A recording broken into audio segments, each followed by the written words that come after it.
Madam ఎలా feel అవుతున్నారు? Party ఆవిర్భావ దినోత్సవం జరుపుకుంటున్నారు. పార్టీ అధికారంలోకి వచ్చిన తర్వాత 9 నెలలు అయింది. 9 నెలల్లోనే మీ పార్టీ ఫార్మేషన్ డే కూడా రావడం, ఈరోజు ఇక్కడ జరుపుకోవడం ఎలా అనిపిస్తుంది? చాలా ఆనందంగా అనిపిస్తుందండి. చాలా గర్వకారణంగా కూడా ఉంది.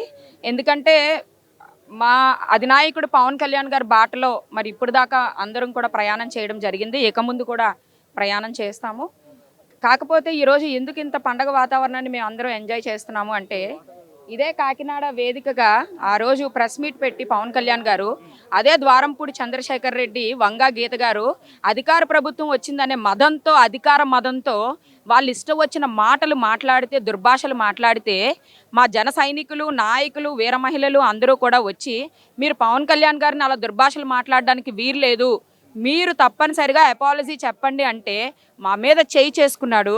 మా అధినాయకుడు ఇదే వేదిక నుంచి, ఇక్కడ ఇదే నడిబొడ్డు నుంచి మరి సవాల్ ఇసురుతున్నాను, ఖచ్చితంగా నేను ప్రభుత్వం స్థాపించిన తర్వాత ఏం చెప్తానో వినని చెప్పడం జరిగింది.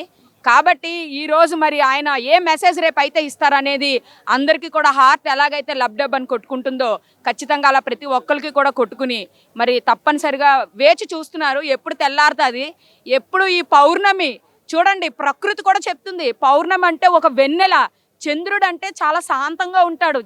ఆ వెన్నెలు కూడా చక్కగా వెలుగునిచ్చి ఈ ప్రభుత్వాన్ని కూడా వెలుగు దిశగా మరి ముందుకు నడిపిస్తుందని చెప్పని మా అధినాయకుడికి ఒక సూచన ప్రకృతే ఇచ్చింది.